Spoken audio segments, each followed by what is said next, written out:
சுவாசிக்க நாமே சுபவத்தனமா இந்த நாளில் விசேஷமாய் ஊழியம் செய்கிற யாவரும் இந்த இடத்துல இருக்கிறதை குறித்து மிகவும் சந்தோஷம். අද දවසේ සේවය කරන සියලු දෙනාම මේ ස්ථානයේ සිටින බව ඉතාමත් ප්‍රීතියක්. இந்த நாளிலே காலை முதல் இந்த நேரம் வரையிலும் ஊழியத்தில் இருந்து ஊழியம் செய்து இப்பொழுது கற்கவும் வந்திருக்கிறீர்கள். අද උදේ ඉස්සර සිට වැඩ කරලා සේවය කරලා ඔක්කොම ටික ඉවර වෙලා මේ වෙලාවේ දිවනාස් වචනේ ඉගෙන ගන්න ඇවිත් සිටිනවා. காலையிலிருந்து சிறுவர்களுக்கு படிப்பிக்கிறதான படிப்பு, උදෑසන සිට පොඩි ළමයින්ට උගන්වන්නව ඉගෙනීම, அதற்கு பின்பதாக ஓய்வு நாள் பாடசாலை, ඊට පස්සේ සන්ඩේ ස්කූල්, அதற்கு இரண்டுக்கும் மத்தியிலே போதைப் பொருள் வஸ்துவுக்கு அடிமையாகின பெற்றோர்களுக்கும் அவருடைய குடும்பத்தினருக்குமான ஒரு பெரிய ஒரு கூட்டம், ஒரு தெளிவுபடுத்துவதற்கான ஒரு கூட்டம் நடைபெற்றது.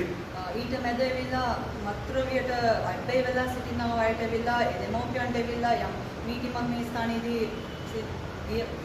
அதற்கு பின்பதாக நம்முடைய உபவாச ஜெபம், ඊට පස්සේ අපේ නිරහර යාත්නාව, அதற்கு பின்பதாக ஆலய சுத்திகரிப்பு, ඊට පස්සේ අපේ දේවමය පිරිසුදු කරන එක.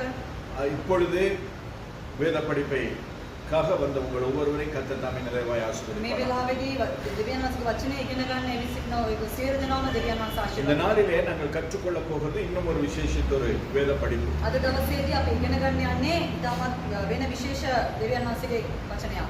எபேசியருக்கு எழுதியதான நிருபத்திலே 4வது அதிகாரத்திலே එබේසි පොතේ 4 වෙනි පරිච්ඡේදයේ 12, 13வது வசனங்களை நாங்கள் வாசிக்கும் பொழுது 12-13 අපි කියන විට எபேசியர் 4வது அதிகாரம் 12, 13வது வசனங்களிலே එබේසි පොතේ 4 වෙනි පරිච්ඡේදයේ 12-13 பரிசுத்தவான்கள் சீர்பொருந்தும் பொருட்டு சுவிசேஷ ஊழியத்தின் வேலைக்காகவும் கிறிஸ்துவின் சரீரமாகிய சபையானது பக்தி விருத்தி அடைகிறதற்காகவும் அவர் சிலரை அப்போஸ்தலராகவும் சிலரை தீர்க்கதரிசிகளாகவும் சிலரை சுவிசேஷகர்களாகவும் சிலரை மேய்ப்பராகவும் போதகராகவும் ஏற்படுத்தினார் என்று சொல்லி அந்த 2 வசனங்களிலும் நாங்கள் பார்க்கிறோம்.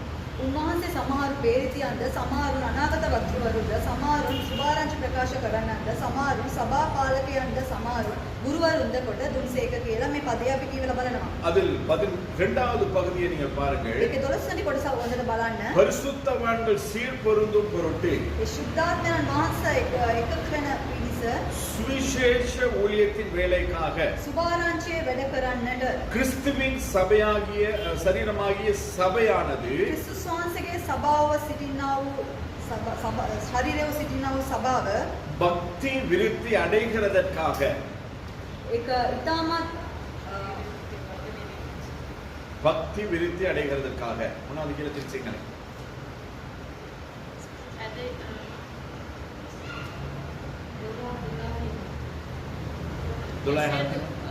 එසේ දුන්නේ ඇතිහිමේදී දෙවියන් වහන්සේගේ පුත්‍රයා දැනගැනීමේද එකමුතුකමට සම්පූර්ණ පුරුෂකමට ක්‍රිස්තුස් වහන්සේගේ සම්පූර්ණ උස මහත ප්‍රමාණයට අප සියල්ලන් පැමිණෙනතේ. கிறிஸ்துஸ் வான்சேயே உச மாத பிரமாணேட், அதாவது கிறிஸ்துவினுடைய வளர்ச்சிக்கு தக்கதாக ක්‍රිස්තුස් වහන්සේගේ සම්පූර්ණ උස මහත ප්‍රමාණයට. அப்ப சபையானது கிறிஸ்துவினுடைய சரீரத்தின், அந்த அவருடைய சரீரம் எவ்வளவு பெருசுன்னு சொன்னா நமக்கு தெரியாது. උන්වහන්සේගේ ශරීරය කොපමණ උසස්ද කියලා අපි දන්නේ නැහැ. வேதம் சொல்லுகிறது දෙවියන් වහන්සේගේ වචනේ කියනවා வானம் என்னுடைய சிங்காசனம், பூமி என்னுடைய பாதப்படிகள். අහස් ඇවිල්ලා මගේ පාද සිංහාසනය, පොළව මගේ පාද පාමුල. அப்ப அவ்வளோ பெரிய தேவனை தான் நாங்கள் ஆராதிக்கிறோம். ඉතාමත් එවැනි දෙවියෙක් කෙනෙකුට තමයි අපි নমස්කාර කරන්නේ. வானத்திலே சிங்காசனம் போட்டு பூமியிலே காலை வைத்திருக்கிறார். අහසේ සිංහාසනය දාලා පොළවේ පහත පති වෙනවා. அப்ப அந்த பெரிய தேவனுடைய உயரத்துக்கு தக்கதாக, பருமனுக்கு தக்கதாக சபை வளர வேண்டும். එවැනි උසස් වූ දෙවියන් වහන්සේට සමානව මේ සභාව ගොඩනගෙන්නට ඕන. அப்ப சாதாரணமாய் வந்து ஞாயிற்றுக்கிழமை ஆராதிச்சுட்டு நாங்க தெருவுக்கு போறோம், அங்க போறோம், இங்க போறோம், அந்த ஒளியோ இந்த ஒளியோ போகிறது வளர்த்தி அல்ல. ඒ කියන්නේ එමදාම ඇවිල්ලා ඉරිදින විතරක් নমස්කාර කරන අපි අරයට යනවා මෙහෙට යනවා කියලා යන්නේට වැදගත් නොවේ. தீர்க்க தரிசனம் சொல்லுகிறது ஊழியம் அல்ல. අනාගත වතුරු කියන එක සේවය නෙවෙයි. சுவிசேஷம் செய்கிறது ஊழியம் அல்ல. සුභාරංචි පවසනක සේවයක් නෙවෙයි. மேய்ப்பராக இருந்து சபையை மேய்க்கிறது ஊழியம் அல்ல. එඬේරෙක් ලෙස සභාව පාලනය කරන එක සේවයක් නෙවෙයි. அப்போஸ்தலனாய் இருந்து ஒவ்வொரு இடங்களிலும் போய் சபையை ஸ்தாபிக்கிறது ஊழியம் அல்ல.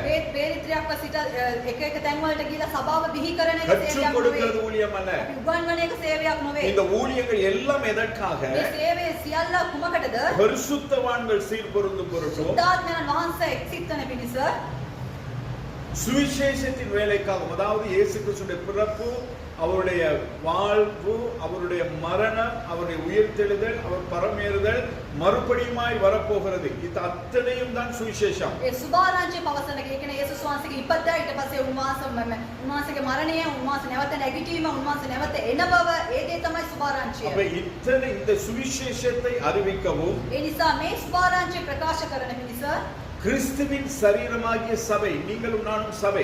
ක්‍රිස්තුස් වහන්සේගේ ශරීරය වූ සභාව. அப்ப இந்த சபை கிறிஸ்துவின் சரீரமாகியது ඒ නිසා මේ සභාව ක්‍රිස්තුස් වහන්සේගේ ශරීරය මෙන් பக்தி விருத்தி அடைய வேண்டும். ඒක ඊටමත් උස මහතට එන්න ඕන.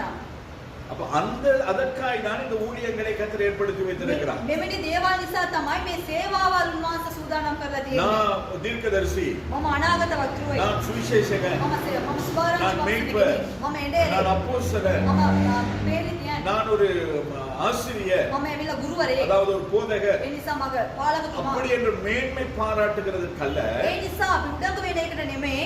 இத்தனை ஊழியங்களும் அதாவது பரிசுத்தவான்களை சீர்பொருந்த பண்ண வேண்டும். මෙච්චරව සේවාවල එවිලා සුද්ධවන්තයන්ව එවිලා එකමුතු කරන්නට இன்னைக்கு ඕන. சபையில ஒன்று, அதாவது இந்த ஐக்கியம் இருக்கிறதா? අද සභාව තුල එක්සිට්කම තියෙනවද? சபை கிறிஸ்துவினுடைய அந்த சுவிசேஷத்தை வெளியில போய் அறிவிக்கிறதா? සභාව එවිලා අද සුභාරංචි එවිලා එළියට ගිහලා ප්‍රකාශ කරනවද? பக்தி விருத்திக்கு ஏதுவான காரியங்கள் சபை செய்கிறதா? ඒ කියන්නේ අපේ භක්තිය විවෘද්ධි කරගන්නට සේවාවල් සභාව කරනවද? அப்படி இல்லை என்றால் එසේ නැත්නම් அந்த ஸ்தானத்துக்கு சபையாகிய நானும் நீங்களும் வர வேண்டும். ඒ ස්ථානයට සභාව නැමැති ඔබයි මමත් එන්න ඕන. சபையை அந்த ஸ்தானத்துக்கு கொண்டு வரதான் கர்த்தர் 5 விதமான ஊழியங்களை ஏற்படுத்தி සභාව வைத்திருக்கிறார். එවැනි ස්ථානයකට ගේන්න තමයි උන්වහන්සේ සේවාවල් පහක් උන්වහන්සේ සූදානම් කරලා 1 තියෙන්නේ. கொரிந்தியர் 12வது அதிகாரம் 28வது வசனத்திலே நாங்கள் வாசிக்கிறோம். 1 කොරින්ති පොතේ 12 වෙනි පරිච්ඡේදයේ 28 කියනවා தேவனானவர் சபையிலே முதலாவது அப்போஸ்தலரையும், දෙවියන් වහන්සේ පළමුවට පේරිතියන්ද, இரண்டாவது தீர்க்கதரிசிகளையும், දෙවනුව අනාගත වක්තෘවරුන්ද, மூன்றாவது போதகர்களையும், තුන්වනුව ගුරුවරුන්ද, பின்பு அற்புதங்களையும் ඊළඟට ආශ්චර්ය කරන්නද, பின்பு குணமாக்கும் வரங்களையும், පසුව සුව කිරීමේ දීමනාද, அதற்கு பின்பதாக ஊழியங்களையும், ඊට පස්සේ උපකාර කරන දේවල්ද, ஆளுகைகளையும், ආණ්ඩුද, பலவித பாஷைகளையும் ஏற்படுத்தினார். නානා වර්ග භාෂාවද සභාවේ පිහිටුවනසේක. இதிலே இல்லாத குறிப்பிடப்படாத அநேக ஊழியங்கள் இன்று செய்யப்படுகிறதை சபையாகிய நானும் நீங்கள் பார்த்து கொண்டிருக்கிறோம். මෙලියවිල්ලේ නැති දේවල් අද මේ වෙනි කාලා වකවානුව තුල කරන දේවල් අපි දකිනවා. பார்த்திருக்கீங்களா? ஏதாவது ඔබ බැලුවද ඒ දේවල්? බලලා තියෙනවද? வேதம் சொல்லாத ஊழியங்கள், දෙවියන් වහන්සේගේ වචනේ පවසන්නේ නැති සේවාවල් சொல்லுங்க ஏதாவது. කියන්න මොන වියම් දෙයක්? ஆராதனை ஊழியம், නමස්කාර දේවමය.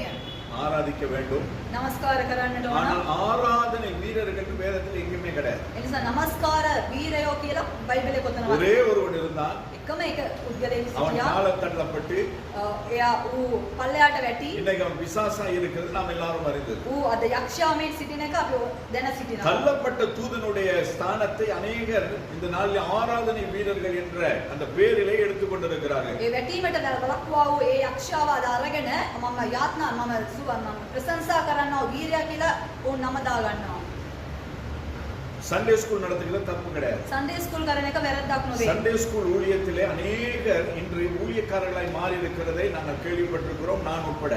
ඒ කියන්නේ සන්ඩේ ස්කූල් කරන මොහොතේදී ගොඩාක් අය ඇවිල්ලා අද සේවකෙක්ව වෙලා තියෙනවා මං ඇතුව. ஆனால் இந்த நாளிலே அநேக திருச்சபைகளிலே நாங்கள் பார்ப்போமானால் අද බොහෝ සභාවල් වල අපි බැලුවොත් ஆராதனையின் பொழுது பிள்ளைகள் எல்லாரும் சபையில் இருப்பார்கள். ඒ කියන්නේ නමස්කාර වෙලාවේදී ළමයි දරුවෝ එමෝම සභාවේ ඉන්නවා. தேவ செய்தி ஆரம்பிக்கும் பொழுது දෙවියන් වහන්සේගේ වචනේ පටන් ගන්නකොට சண்டே ஸ்கூல் டீச்சர் மாதிரி எழுப்பி சண்டே ஸ்கூலுக்கு போறவங்க எல்லாம் வாங்க அப்படின்னு கூட்டிட்டு போயிடுவாங்க. பாஸ்டர் அறிவித்தல் கொடுப்பாரு, சண்டே ஸ்கூலுக்கு போறவங்க எல்லாம் போயிருங்க அப்படி. ඒ කියන්නේ සන්ඩේ ස්කූල් ටීචර්ස්ලා එමෝම ඉන්න ළමයි එමෝම එක් කරගෙන එන්න කියලා කියනවා. පාස්ටරු දැනුම් දීමක් දෙනවා ඒ அப்ப ස්ථානයේ. அந்த சண்டே ஸ்கூல் பிள்ளைக்கு என்னைக்கு வார்த்தை கேட்கும். එතකොට මේ සන්ඩේ ස්කූල් ළමයි කොහොමද වචනේ அப்ப இந்த අසන්නේ? சண்டே ஸ்கூல் படிப்பிக்கிற டீச்சருக்கு எப்ப பிரசங்கம் போய் சேரும். එතකොට ඒ සන්ඩේ ස්කූල් උගන්වන්නා ඔය ටීචර්ට කොහොමද දෙවියන් වහන්සේගේ වචනේ යන්නේ? தேவனுடைய வார்த்தைக்கு கொடுக்க வேண்டிய முக்கியத்துவம் அந்த இடத்துல கொடுக்கப்படுகிறது. දෙවියන් වහන්සේගේ වචනේට දෙන්නා ඔය ප්‍රථම ස්ථානයේ ඒ ස්ථානයේදී නොලබෙනවා. புரியுதா நான் சொல்றது? පැහැදිලිද මම කියන එක? இது போல மேவா. இன்னும் அநேக ஊழியர்கள் சபையிலே வார்த்தைக்கு மிஞ்சி நடந்து கொண்டிருக்கிறது. මේ වගේ බොහෝ සේවාවල් දෙවියන් වහන්සේගේ වචනේට පිට ඉෂ්ට වෙනවා. அதை தான் நானும் நீங்களும் அறிந்து கொள்ள வேண்டும். ඒ දේවල් තමයි ඔබත් මමත් දැන සිටින්නට ඕන. முதலாவது ප්‍රථමයෙන්ම அப்போஸ்தலரையும் පේරිතියන්ද இரண்டாவது தீர்க்கதரிசிகளையும் දෙවියන් ඊට පස්සේ පේරිතියන්ද மூன்றாவது போதகர்களையும் තුන්වෙනි එකේ දේව பின்புதான் පාලකයාද அற்புதங்களையும் குணமாக்கும் வரங்களையும் ஊழியங்களையும் ஆளுகைகளையும் பலவிதமான பாஷை அதாவது அந்நிய பாஷை பேசுகிற அந்த காரியங்களை சபையிலே தேவன் ஏற்படுத்தி வைத்திருக்கிறார். ඊට පසු තමයි විවිධාකාර සේවාවල් දෙවියන් වහන්සේ සභාවේදී ඉෂ්ට කරලා තියෙනවා. தேவனே நமக்கு ஒரு ஒழுங்கு கிரமத்தை கொடுத்திருக்கும் பொழுது දෙවියන් වහන්සේ හරියට පිළියෙල අපිට දීලා තියෙන විට நாங்கள் அந்த ஒழுங்கை மாறி நாங்கள் நடக்க முடியாது, ஊழியம் செய்ய முடியாது. අපි මේ පිළිවෙලට පිට සේවාවල් කරන්නට බෑ. அப்போஸ்தலர்கள் தீர்க்கதரிசிகள் என்ற அவருடைய உபதேசத்தின் மீதுதான் சபை கட்டப்பட வேண்டும். පේරිතියන්දද ඊට පස්සේ සුභාරංචි කියනවා ඒ අයද ඒකට උඩින් තමයි ගිහිල්ලා බැඳෙන්නට පුළුවන්. அப்ப தீர்க்கதரிசிகள் சபையில இருந்து தான் தீர்க்க தரிசனம் சொல்லணும். ඒ කියන්නේ අනාගත වක්තෘ වෙලා සභාවෙන් සිට තමයි අනාගත වාක්‍ය කියන්නට ඕන. யாருக்கு தீர்க்க தரிசனம் சொல்ல வேண்டும்? කාටද අනාගත වාක්‍ය කියන්නට ඕන?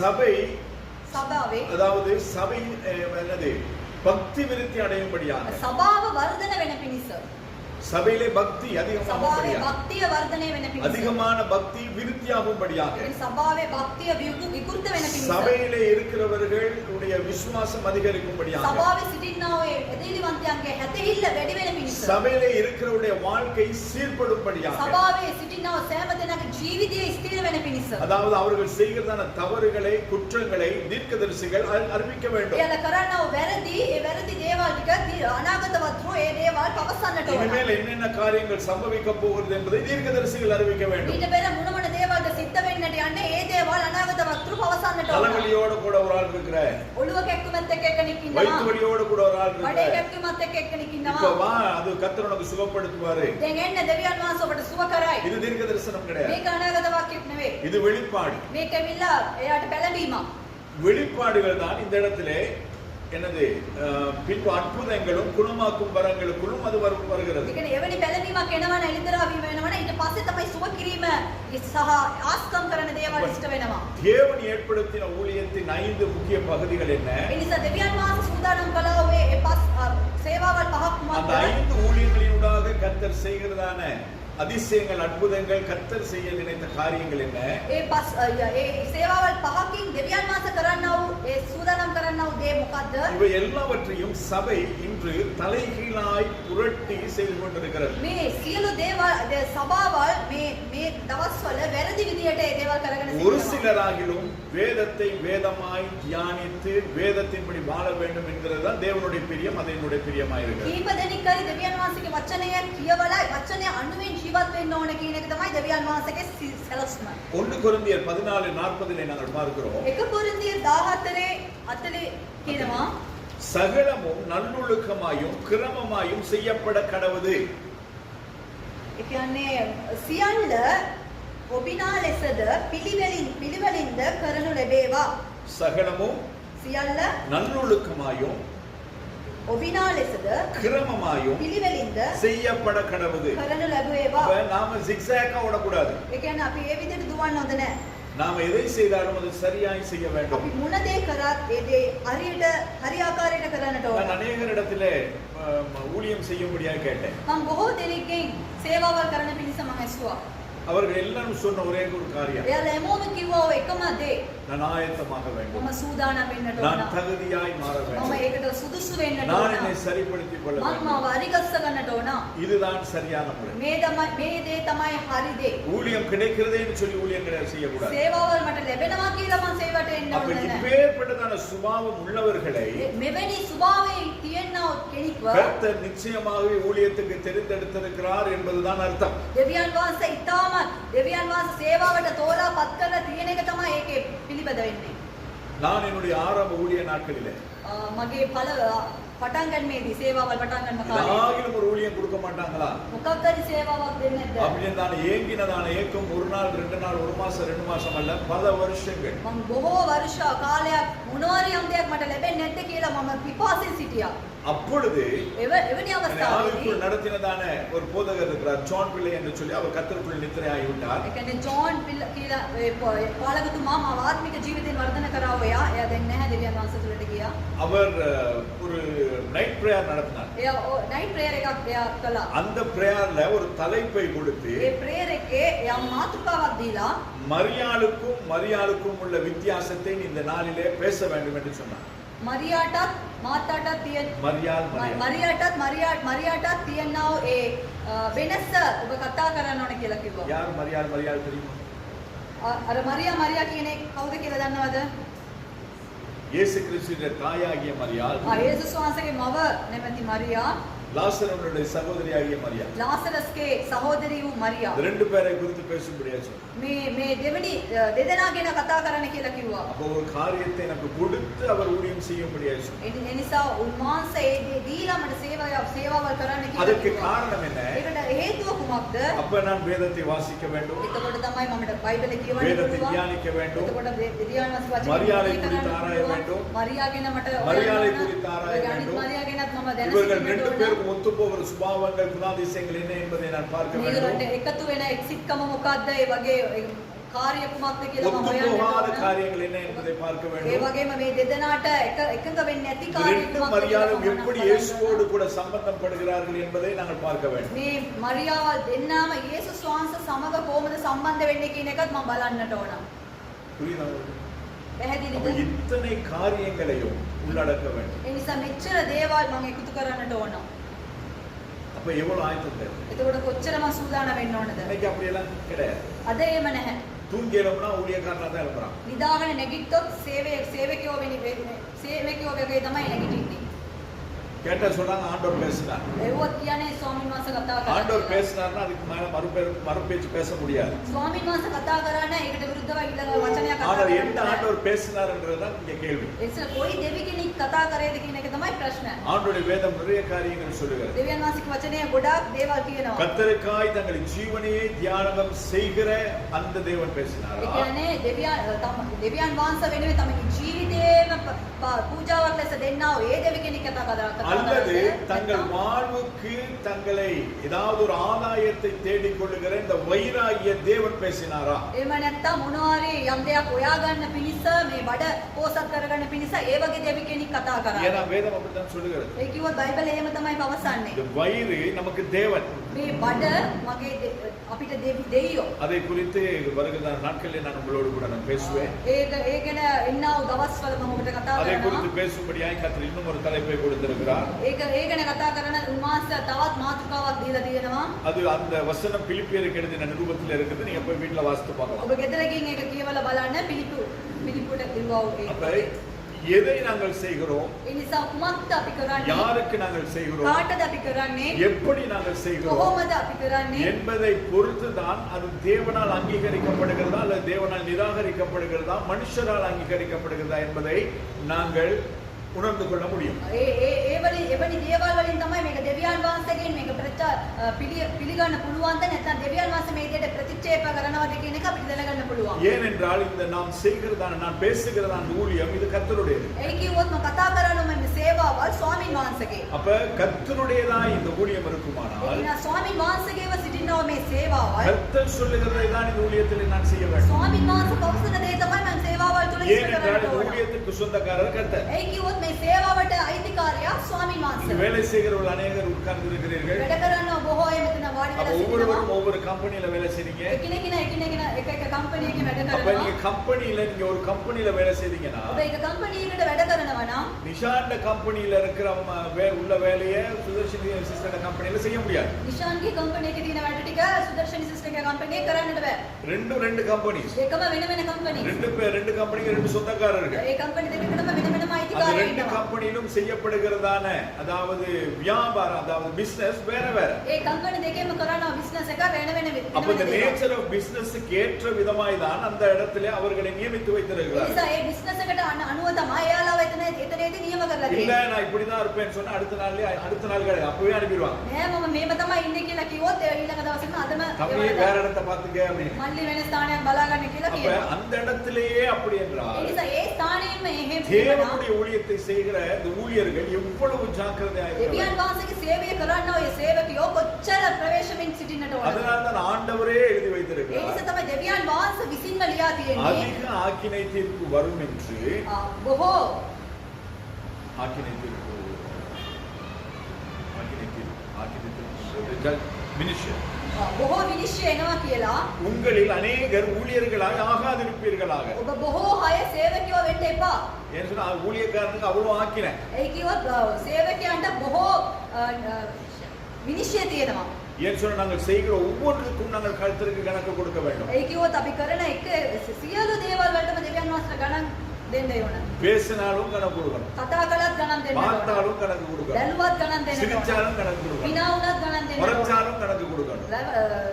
රවල බැලුවත් ගණන් දෙන්න ඕන. இஷ்டப்படி பேசினாலும் கணக்கு கொடுக்கணும். අපිට අපේ කැමැත්තට කතා කරලා ஆயத்தமாகாம பேசினாலும் கணக்கு கொடுக்கணும். සූදානම් නැතුව කතා කළත් ஆயத்தமாகி பேசினாலும் கணக்கு கொடுக்கணும். සූදානම් වෙමින් කතා කරත් ගණන් දෙන්නට ඕන. ஆயத்தமாகி பேசினா என்ன கணக்கு? සූදානම් වෙලා කතා කරොත් මොනවද ගණන්?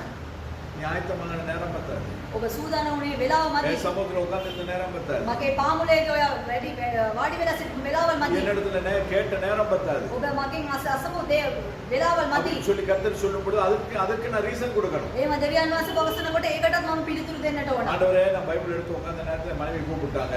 ස්වාමිනී මම බයිබලය අරගෙන වාඩි වෙන වෙලාවේ මගේ භාර්යාව කතා ஆண்டவரே කරා. நான் இந்த எழுதலாம்னு உட்கார்ந்த நேரத்துல மகனுக்கு ஸ்கூல்ல இருந்து கூப்பிட வேண்டியதாயிடுச்சு. ස්වාමිනී මේක ලියන්න ඕනේ කියලා මම වාඩි වුණ අවස්ථාවේදී මගේ දරුවා ඉස්කෝලේට ගිහිල්ලා ඒ කරගෙන ඉන්න අවස්ථාවක් වුණා.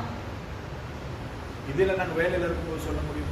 මේ ඔක්කොම අපි වැඩ කරන ස්ථානවල කියන්න காலையில පුළුවන්. 8:30 மணிக்கு 9 மணிக்கு ஆபீஸ்க்கு போனா උදේ 9ට ඔෆිස් එකට ගියාම 5:30 6 மணி வரை ஆபீஸ்ல தான் இருக்கணும். 5:00 වෙනකම් ඔෆිස් එකේ තමයි. அப்படியே நம்ம ஆபீஸ்ல இருந்து வரதுனாலும் பெர்மிஷன் கேட்டு தான் வரணும். එහෙමම ඔෆිස් එකෙන් එන්න ඕනේ නම් අපි පර්මිෂන් அப்படியே අරගෙන நமக்கு இப்போ ஒரு ஃபோன் கால் பேசலாம் அதெல்லாம் செய்யலாம் அதெல்லாம் தப்பு கிடையாது. පාරෙම ඔයගොල්ලන්ට ෆෝන් කෝල් මොකක් හරි කතා කරන්න පුළුවන්. ஆனா நான் வீட்லயே உட்கார்ந்துட்டு இருக்கேன். එතකොට අපි ගෙදරින්ම ඉන්න පුළුවන්ද? බෑ.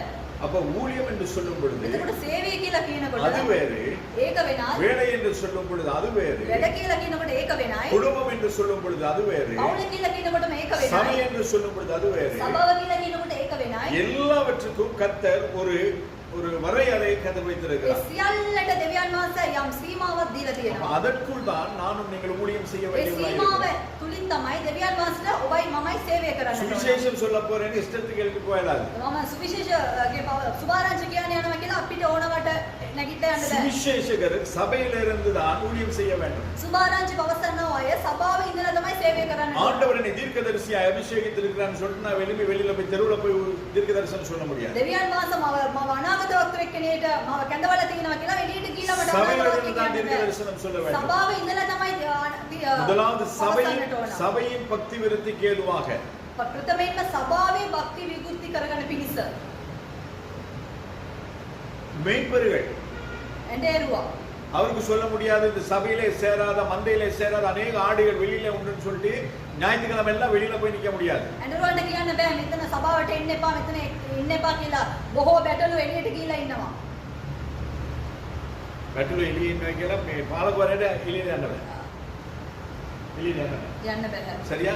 அவன் எங்க போனாலும் අපි ඒ කොහේ ගියත් ஞாயிற்றுக்கிழமை இங்க தான் நிக்கணும். ඉරිදා දවසේ මෙතන තමයි ඉන්න ඕන. புரியுதா உங்களுக்கு? පැහැදිලිද இன்னைக்கு ඔබට? சபையை விட்டு போய் 3 மாதம் 4 மாதங்கள் வெளிதேசங்களிலே இருக்கிற ஊழியர்கள், சபை போதகர்கள், மீட்பர்களை நான் பார்த்திருக்கிறேன். අද සභාව දාලා ගිහිලා පිටරටවලට ගිහිලා මාස 2ක් මාස 3ක් ඉන්නා වූ සභා පාලකතුමාව මම දැකලා அது තියෙනවා. செய்யவே முடியாது. එහෙම කරන්න බෑ. வருஷத்துக்கு ஒரு முறை 2 முறை போயிட்டு வரலாம். අවුරුද්දට එක වතාවක් දෙවතාවක් ගිහිල්ලා அது ඉන්න வருஷத்துக்கு 3 மாசம் கிடையாது. ඒ එක වර්ෂයට මාස 3ක් යන්න බෑ. இந்த சபையை கர்த்தர் எனக்கு கொடுத்த பொழுது මේ සභාව දෙවියන් වහන්සේ දුන්න நான் වෙලාවේ தேவனிடத்திலே பண்ணின பொருத்தனை මම දෙවියන් වහන්සේගෙන් දුන්නා වූ පොරොන්දුව එකයි.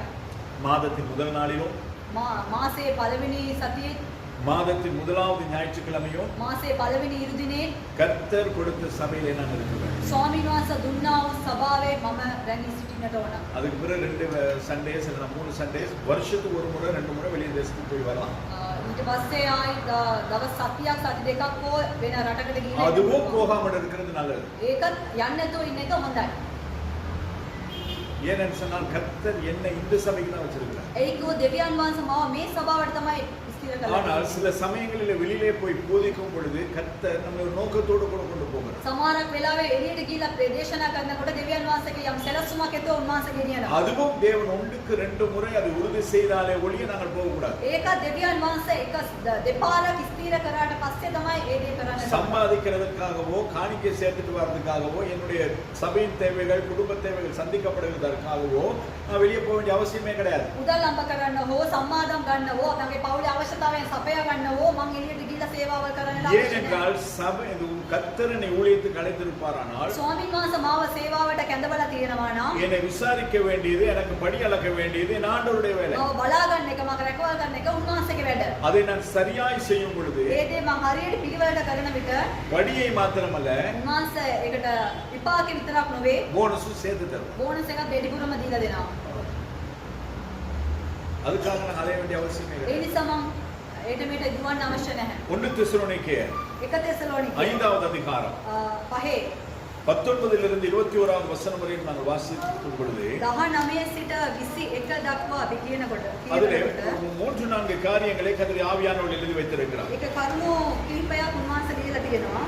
ஆவியை அவித்து போடாதிருங்கள், ආත්මයන් වහන්සේ නොනියවලා தீர்க்க தரிசனங்களை அற்பமாய் எண்ணாதிருங்கள், අනාගත වාක්‍යම් සුළු කොට නොසිතිලා எல்லாவற்றையும் சோதித்து பார்த்து நலமானதை பிடித்துக் கொள்ளுங்கள். සියල්ල සෝදිසි කර බලා යහපත් දේ තදින් අල්ලා ගනින්න. அப்ப ஒவ்வொரு ஊழியக்காரர்களும் ஊழியக்காரிகளும் செய்ய வேண்டியதான வேலை ඒ නිසා සියලුම සේවක සේවකියෝන් කරන්න ඕන දේ நம்முடைய ஆவியை அணைத்து போடக்கூடாது. අපේ ආත්මය එවිල්ලා නොනිවල්ලා කියලා 24 மணி நேரமும் පැය 24ම 7 நாட்களும் දවස් 7ම மாதத்தின் 30-31 நாளும் මාසයේ 30 දවස් 31 வருஷத்தின் 365 நாட்களும் වර්ෂයේ 365ද என்னுடைய ஆவி எரிந்து கொழுந்து விட்டு எரிந்து கொண்டே இருக்க வேண்டும். මගේ ආත්මය ඉතාමත් டல் வேண்டும். දල් වෙන්නට අවශ්‍යයි. ஆவியை அவித்து போட, அதாவது அவித்து போட முடியாது. ආත්මය නොනිවල්ලා කියලා කියනවා. தீர்க்க தரிசனங்களை அற்பமாய் எண்ணக்கூடாது. ඒ වගේ අනාගත වාක්‍ය දේවල් සුළු කරන්නට එපා. கர்த்தர் என்னை குறித்து ஒரு தீர்க்க தரிசனம் சொல்லியிருந்தார். උන්වහන්සේ මං කියන අනාගත වාක්‍යයක් පවසලා තිබුණා. ஆண்டவர் சொல்லிட்டாரு செய்வாரு උන්වහන්සේ කිව්වා ඒ දේ කරයි කියලා. அப்படின்னு இருக்க முடியாது. එහෙම ඉන්න බෑ. இப்ப சொல்லுவோமே நம்ம பிள்ளைக்கு ஒரு தீர்க்க தரிசனம் வருது, කියමුකෝ අපේ දරුවට යම් අනාගත වාක්‍යයක් එනවා. புள்ள டாக்டரா வருவாரு. අපේ දරුවා ડોක්ටර් කෙනෙක් වෙනවා. ஆண்டவர் தீர்க்க தரிசனம் சொல்லிட்டாரு, புள்ள டாக்டர். දෙවියන් වහන්සේ අනාගත වාක්‍ය කිව්වා මගේ දරුවා ડોක්ටර්. அப்ப அவங்க ஸ்கூலுக்கு அனுப்ப தேவையில்ல, එයා ඉස්කෝලේට යවන්න ඕනේ නැහැ. மெடிக்கல் காலேஜுக்கு அனுப்ப தேவையில்ல. මෙඩිකල් කොලෙජ් එකට යන්න அவர் අවශ්‍ය டாக்டர் නැහැ. ஆயிடுவார். එයා ડોක්ටර් වෙයි. ஆயிடுவாரா? එහෙම වෙයිද? என்ன டாக்டர் ஆக முடியும்? මොන ડોක්ටර්ද වෙන්න පුළුවන්? பசு வைத்தியரா தான் ஆக முடியும். மாட்டு டாக்டர், மாடு மேய்க்கிற டாக்டர், அவரை தான் ஆக முடியும். அப்ப நமக்கு கர்த்தர் ஒரு தீர்க்க தரிசனம் சொன்னால் ඒ නිසා අපිට දෙවියන් වහන්සේ යම් අනාගත වාක්‍යයක් அதற்கு කිව්වොත් ஏற்ற பிரகாரமாய் நம்முடைய பிள்ளைகளை வளர்க்க வேண்டும், அல்லது நாம் அதற்கு ஏற்ற பிரகாரமாய் செயல்பட வேண்டும். ඒ අනුව අපේ දරුවන්ව අපි අදා ගන්නට ඕන නැත්නම් ඒ අනුව අපි ඒ දේවල් ක්‍රියා அதற்கு කරන්නට ඕන. ஏற்ற காரியங்களை கர்த்தர் நமக்கு கைகூடி வர பண்ணுவார். ඒකට අදාළ දේවල් අපිට ළඟට සලස්වන්නට பணமே இருக்காது, සල්ලි මුදල් நல்ல ஸ்கூல்ல போட கர்த்தர் கிருபை செய்வார். ස්කෝලේට දාන්න උන්වහන්සේ උදව් කරනවා. ஸ்கூலுக்கு அதை கிளாஸுக்கு எக்ஸ்ட்ரா கிளாஸுக்கு அனுப்புறதுக்கு வசதியே இருக்காது. එක්ස්ට්‍රා පන්ති වලට යවන්න අපිට මදි වත්කම් මදි. ஆனால் பிள்ளை வகுப்புலயே ஃபர்ஸ்ட் கிளாஸா வரும். ඒ නමුත් දරුවා පන්තියේදී මේ පළවෙනියට වෙනවා. கோச்சிங்க்கு போறதுக்கு நமக்கு வசதி இருக்காது. කෝචින් යන්න අපිට මදි. ஆனா அவனை யூனிவர்சிட்டிக்கு கத்தர் அவனை தேர்ந்தெடுக்கப்படுவான். එයාව යුනිවර්සිටි එකටම දෙවියන් වහන්සේ யூனிவர்சிட்டிக்கு போறதுக்கு நமக்கு மனம் இருக்காது. යුනිවර්සිටි එකට යන්නට එයාට මුදල් නැති වෙයි. அவனை மெரிட்லயே கத்தர் பாஸ் பண்ண செய்வான். එයාව පළවෙනි තැනට යන්නට දෙවියන් වහන්සේ උදව් කරනවා. வெளிதேசத்துக்கு அனுப்பி படிப்பிக்கிறதுக்கு நமக்கு வசதி வாய்ப்பு இருக்காது. පිටරටට යවලා එයාව උගන්වන්නට අපිට අවශ්‍යතා The best university அனுப்புறதுக்கு கத்தர் நமக்கு ஸ்காலர்ஷிப் தருவார். දෙවියන් වහන්සේ එවැනි ස්කෝලර්ෂිප් එකක් දෙලා උසස් කරනවා. ஏன் ඒයි கத்தர் தீர்க்க தரிசனம் சொல்லி இருக்கிறார். දෙවියන් වහන්සේ අනාගත වාක්‍යයක් කියලා அதுக்கு තියෙනවා. ஏற்ற பிரகாரமாய் ඒකට අනුව ஆவிக்குரிய பெற்றோராய் ආත්මික அந்த பிள்ளையை நாங்கள் දෙවියන් கத்தருக்குள்ளாய் நாங்கள் வளர்க்கும் பொழுது ඒ දරුවන්ව දෙවියන් වහන්සේ තුලින් අපි பிள்ளை හදනකොට கத்தரால் போதிக்கப்பட்டிருப்பார். දරුවෝ දෙවියන් වහන්සේ විසින් ඉගෙනු ලබනවා. ஆமென். ආමෙන්. இதுதான் ரகசியம். මේක තමයි රහස. சொல்லிட்டாருன்னு சொல்லி நாங்கள் நிர்விசாரமா இருக்க முடியாது. කිව්වා කියලා අපිට ඔය ඉන්නත් බෑ. சொல்லிட்டாருன்னு சொல்லி நாங்கள் மேன்மை பாராட்டுவதற்கு முடியாது. කිව්වා කියලා අපි ඒකින් සතුටු වෙන්නත් බෑ. சொன்னதை செய்யும் வரைக்கும் நாங்கள் கர்த்தருடைய கரத்தில் அடங்கி இருக்க வேண்டும். උන්වහන්සේ කීය දේ කරන තුරු අපි උන්වහන්සේගේ දෑතින් எல்லாவற்றையும் சோதித்து பார்க்க வேண்டும். සියල්ල හරියට බලා සිටින්න நலமானதை மாத்திரம் பிடித்துக் கொள்ள வேண்டும். සියල්ල සෝදිෂි කරලා යහපත් දේ පමණක් අල්ලා ගන්නට. நாங்கள் எதுவுமே சோதித்து பார்க்கறது අපි கிடையாது. කිසිම දෙයක් සෝදිෂි කරලා බලන්නේ නැහැ. எது நல்லதுன்னு சொல்லி பார்த்து பிடிக்கிறது கிடையாது. මොන දේද හොඳ දේ කියලා බලලා අල්ලන්නේ නැහැ. பிடிச்ச பிறகு கையை அடிக்கும் போது தான் பார்க்கறதுல பார்த்தா கம்மி குத்த பிடிச்சிடும். බෙලිලා ඇල්ලුවට පස්සේ අත කසනකොට තමයි දන්නේ මොකද්ද ඇල්ලුවේ කියලා. வார்த்தைக்கு கீழ்ப்படிய வேண்டும். වචනෙට කිකරු වෙන්න 1 ඕන. கொரிந்தியர் 13வது அதிகாரம் 2வது வசனத்திலே வாசிக்கிறோம். 1 කොරින්තිය 13:2 කියනවා நான் தீர்க்க தரிசன வரத்தை உடையவனாய் இருந்து මම අනාගත වාක්‍ය කීමේ දීමනාව ඇත. சகல ரகசியங்களையும் සියලු රහස්ද சகல அறிவையும் සියලු දැනගැනීමද அறிந்தாலும் දනිමි. மலைகளை பெயர்க்கத்தக்கதாக சகல விசுவாசங்களில் இருந்தாலும் නමුත් කඳු පහ කරන තරම් සියලු හැදහිල්ල එක්ව සිටිමිනා அன்பு எனக்கு இராவிட்டால் මට ප්‍රේමය නැත්තම් நாம் ஒன்றுமில்லை. මම ඉස් වෙමි. அப்ப கர்த்தருடைய ஊழியம் செய்கிறவர்களுக்கு ඒ නිසා දෙවියන් වහන්සේගේ සේවය කරන අයට முதலாவது என்ன தேவை? පළවෙනියට කුමක්ද අවශ්‍ය වෙන්නේ? ප්‍රේමය. அன்பு. ප්‍රේමය. அந்த அன்பு இருக்குமானால் ඒ ප්‍රේමය තියෙනවා නම් 1 கொரிந்தியர் 13வது அதிகாரத்தை வாசிச்சு பாருங்க. 1 කොරින්ති 13 කියවලා බලන්න. அந்த 1 கொரிந்தியர் 13வது அதிகாரத்தில் அன்பை குறித்து நாங்கள் வாசிக்கிறோம். 1 කොරින්ති 13 ප්‍රේමය ගැන අපි කියනවා. சகலத்தை தாங்கும், சகலத்தை நம்பும், சகலத்தை விசுவாசிக்கும் அப்படின்னு சொல்லி அன்பை குறித்து அநேக காரியங்கள் சொல்லப்பட்டிருக்கிறது. මේ සියල්ල දරා ගන්නවා, සියල්ල ඉවසනවා, සියල්ල ප්‍රේමය, සියල්ල ඉරිෂාව அப்ப என்னதான் நம்முடைய வரங்கள் என்னது அற்புதங்கள் செய்யும் சுபாவங்கள் நம்மிடத்தில் இருந்தாலும் මොනතරම් දේ ආස්කම් කරන්නා වූ ස්වභාවය අප තුළ තිබුණා. தேவனிடத்தில் இருந்த அந்த அன்பு நம்மிடத்தில் இல்லை என்றால் දෙවියන් වහන්සේ වෙත තියෙනා ඒ ප්‍රේමය අප තුළ නැත්නම් ஊழியம் செய்ய முடியாது. සේවය කරන්න බෑ. அந்த அன்போடு கூட செய்கிறது எதை செய்தாலும் உங்க அன்போடு கூட செய்ய අපි வேண்டும். මොන දේ කරත් ඒ දේ ප්‍රේමයෙන් කරන්නට ඕන. சில நேரங்களில் நாங்கள் ஃபர்ஸ்ட் சண்டே பிளேட்டை கழுவுறதுக்கு க்ளீன் பண்ணுறதுக்கு போடுவோம். සමහර කලේ පළවෙනි ඉරු දිනේදී අපි ප්ලේට් සෝදාන්නේ ඒ වගේ ක්ලීනින් වැඩ වලට අපි දානවා. போட்டாங்களே அப்படின்னு செய்வோம். දැම්මනේ කියලා කරනවා. அது கர்த்தராலும் அங்கீகரிக்கப்படாது. ඒක දෙවියන් වහන්සේගෙන් පිළිගන්නේ அது නැහැ. மனுஷராலும் ඒක அங்கீகரிக்கப்படாது. මිනිස්සු විසිනුත් පිළිගන්නට බෑ. அப்ப நாங்க இவ்வளவுதான் ஆண்டவரே நான் உங்களை நேசிக்கிறோம்னு சொல்லி இங்க பாட்டு பாடிட்டு போனாலும் பிரயோஜனம் இல்லை. ස්වාමීනි මම ඔබට ගොඩාක් ප්‍රේම කරනවා කියලා මෙතන ගීතිකා ගායනා කරලා කියත් ඒකේ වැඩක් නැහැ. எதை செய்தால் මොන දේ කරත් அன்பு நம்மிடத்தில் இல்லை என்றால் ප්‍රේමය අප වෙත නැත්තම් நாங்கள் செய்கிற எதுவுமே பிரயோஜனம் இல்லை. අපි කරන කිසිම දෙයක් ප්‍රයෝජනයක් தீர்க்க தரிசனம் சொன்னாலும் අනාගත වාක්‍ය කිව්වත් அலைகளை பெயர்க்கிற அளவுக்கு விசுவாசம் இருந்தால் කන්තු පර්වත ඉවතට යන පිරිස අපිට ඇදහිලා அன்பு තිබුණා. எனக்கு இராவிட்டால் ප්‍රේමය මට නැත්තම් நான் ஒன்றும் இல்லை මම என்று කිසිවක් නැහැ කියලා. எனவே அந்த வார்த்தைக்கு கீழ்ப்படிந்து நாம் ஊழியம் செய்ய வேண்டும். ඒ නිසා වචනේ කීකරු වෙලා අපි සේවය 1 කරනවා. கொரிந்தியர் 12வது அதிகாரம் 1 කොරින්ති 12 4 தொடங்கி 6வது வசனம் வரை நாம் வாசிக்கிறோம். අතර සිට 6 වෙනකම් අපි කියවලා அதில் බලමු. சொல்லப்படுகிறது ඒක කියවලා තියෙනවා. வரங்களில் வித்தியாசங்கள் உண்டு. வரங்களில் வித்தியாசங்கள் உண்டு. නානා ප්‍රකාර දීමනා ඇත්තේය. ஆவியானவர் ஒருவரே. එනමුත් ආත්මයන් වහන්සේ එක්කෙනයි. ஊழியங்களிலேயும் வித்தியாசங்கள் உண்டு. නානා ප්‍රවාහන සේවය කිරීමේ ඇත්තේය. கர்த்தர் ஒருவரே. නමුත් ස්වාමින් වහන්සේ එක්කෙනයි. கிரியைகளிலேயும் வித்தியாசங்கள் உண்டு. නානා ප්‍රකාර ක්‍රියා කිරීම ඇත්තේය. எல்லாருக்குள்ளும் எல்லாவற்றிலும் நடப்பிக்கிற தேவன் ஒருவரே. නමුත් සියල්ල තුලෙහි සියල්ල කරවන්නේ එක දෙවියන් වහන්සේය. அப்ப இந்த ஒரே தேவனுக்கு நானும் நீங்கள் ஊழியம் செய்வோமானால் ඒ නිසා මේ එකම දෙවි කෙනෙක්ට ඔබයි මමයි සේවය කරනවා නම් நாம் சிந்திக்கிற விதம் ஒன்றாயிருக்கும். අපි සිතන සිතුවිල්ල එක වෙන්න ඕන. நாங்கள் செய்கிற ஊழியம் ஒரு தரிசனத்தை சார்ந்திருக்கும். අපි කරන්න ඔය සේවාව එක දර්ශනය තුලින් තියෙන්නට ඕන. நாம் எதை செய்தாலும் தேவ நாமத்தின் மகிமைக்கென்று செய்வோம். අපි මොන දේ කළත් දෙවියන් වහන්සේගේ නාමය උදෙසා කරනවා. நான் பெருசு நீ பெருசு நீ அது நான் அது அந்த எண்ணமே இருக்காது. ඔයා ලොකුයි මම ලොකුයි කියන ඒ සිතුවිල්ල එතන නැහැ. யார் செய்தாலும் කවුරු කළත් எதை செய்தாலும் මොන දේ කළත් அதை செய்கிறது கர்த்தருக்கு ඒ කරන්නේ දෙවියන් වහන්සේ. என்பதான அந்த உணர்வு நம்மிடத்தில் இல்லை என்றால் එවැනි ඇඟීම් අපිට නැත්තම් நாம் ஊழியனாய் இருக்கிறதுக்கு தகுதி இல்லை. අපි සේවකයෝ වෙන්නට සුදුසු නැහැ. ஏன்னா இதெல்லாம் நடப்பிக்கிறவர் ஒருவர். ඒ කිව්වොත් මේ සියල්ල කරන්නේ එක්කෙනා. அப்ப இந்த காரியங்களை விட்டு நாங்கள் வேறு காரியங்களை சிந்திப்போமானால் ඒ නිසා මේ කාර්ය නැතුව වෙන කාර්ය උදෙසා අපි කල්පනා இதை කරනවා. இல்லாதபடி நாங்கள் வேறொரு காரியத்தை நாங்கள் நோக்குவோமானால் මේ දේ නැතුව අපි වෙන දේ ගැන අපි සිතනවා නම් அது பரிசுத்த ஆவியானவரிடத்திலிருந்து அல்ல, ඒක ශුද්ධාත්මයන් වහන්සේගෙන් அது නොවේ. பிதாவாகிய தேவனிடத்திலிருந்தும் அல்ல, ඒක පියාණන් වහන්සේගෙනුත් නොවේ. அது வரப்போகிற இயேசு கிறிஸ்துவினிடத்திலிருந்தும் அல்ல. ඒක එන්නා වූ යේසුස් ක්‍රිස්තුස් වහන්සේගෙනුත් නොවේ. இது அந்தி கிறிஸ்துவின் ஆவி. මේක අන්ති ක්‍රිස්තුගේ ආත්මය. நான் நான் මම எனக்கு මට என்னுடையது මගේ அப்படின்னு சொன்னா එහෙම කිව්වොත් அந்த பெருமையை ஆவி வந்து அந்தி கிறிஸ்துவின். ඒක උඩඟුම මේ ආත්මය විල්ලා අන්ති ක්‍රිස්තුගේ ආත්මය. இப்ப யாராகிலும் சபையிலே ஊழியத்தில் அந்த சிந்தனையோடு கூட ඒ නිසා செயல்படுவார்களானால் සභාවේ කවුරු හරි එවැනි සිතුවිල්ලක් සමග වැඩ කරනවා නම් நான் சுகமாகிதான் நான் ஜெபம் பண்ணி தான் சுகமாச்சு, මම යාත්නා කළා තමයි සුව වුනේ. நான் தீர்க்க தரிசனம் சொல்லி தான் நடந்துச்சு. මගේ මං අනාගත වක්තෘ කියලා තමයි මේ වුනේ. அந்த வரம் யாருடையது? ඒ දීමන කාගේද? யாருடையது அந்த வரம்? කාගේද ඒ දීමන? என்னையா? මගේද?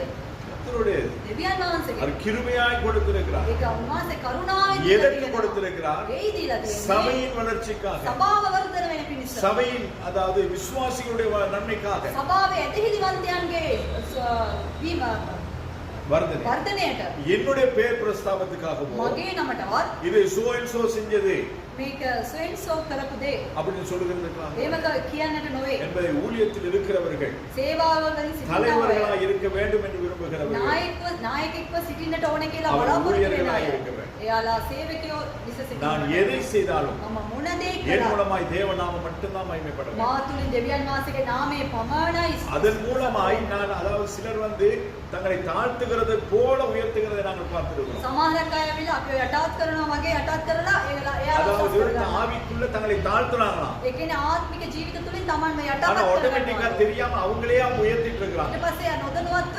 එයාලගෙනම ප්‍රකාශ කරගෙන උසස් වෙනවා. அநேகரை நாங்கள் பார்த்திருக்கிறோம். ඒ දේවලුත් අපි බලලා තියෙනවා. இத்தனை வருஷம் நான் சும்மாவே வரல. මෙච්චර කාලයක අපි නිකන් ආවේ නැහැ.